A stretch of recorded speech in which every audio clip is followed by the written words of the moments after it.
এক নম্বর আল্লাহ বলে ইন্নামাল মুমিনুনা আল্লাযীনা ইযা যুকিরাল্লাহু ওয়াজিলাত কুলুবুহুম, কয় প্রকৃত ঈমানদার ওই বান্দা যার সামনে কোরআন তেলাওয়াত করা হলে, আল্লাহর নাম নেওয়া হলে, যুকিরাল্লাহ, যখন আল্লাহর নাম নেওয়া হয়, আল্লাহর জিকির করা হয়, যখন আল্লাহ শব্দ বলা হয়, ওয়াজিলাত কুলুবুহুম, তার অন্তরটা ভয়ে কাঁপে ওঠে। তাহলে যার অন্তরটা ভয়ে কাঁপে তার ভিতরে আছে ঈমান। যার ভিতরে আল্লাহর ভয় যত বেশি সে তত বড় মুমিন। কথা ঠিক কি না?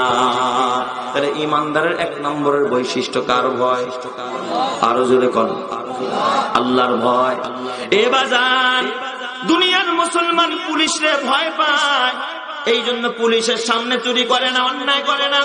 র‍্যাব দেখলে ভয় পায়, র‍্যাবের সামনে অন্যায় করে না। কসম আল্লাহর, যেই মুমিনটা আমার আল্লাহরে ভয় পায় ওই মুমিন আল্লাহর জমিনে নামাজ ছাড়তে পারে না।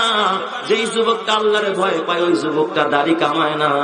যেই যুবতী বোনটা আল্লাহরে ভয় পায় ওই যুবতী বোনটা বেপরদায় চলে না।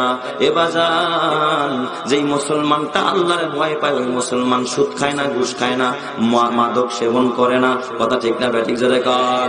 তাহলে আল্লাহর ভয় যার দিলের ভিতরে আছে সে কোনদিন গুনার কাজ করতে পারে? আরো জোরে কোন পারে নাকি? না না না।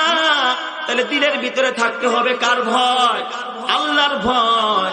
এ বাবা, এবার তুমি থার্মোমিটার দিয়া নিজের ঈমান যাচাই করো, তোমার ভিতরে কি পরিমাণ আল্লাহর ভয়। তুমি আল্লাহরে ভয় করে কয়টা সিজদা দিছো, কয়দিন গুনাহ বর্জন করছো, আল্লাহরে ভয় করে কয়দিন ফজরের নামাজে গেছো। যদি দেখো তোমার ভিতরে আল্লাহর ভয় নাই, তাহলে তুমি লেখা রাখো তোমার ঈমান নাই। কথা ঠিক কিনা? আলহামদুলিল্লাহ।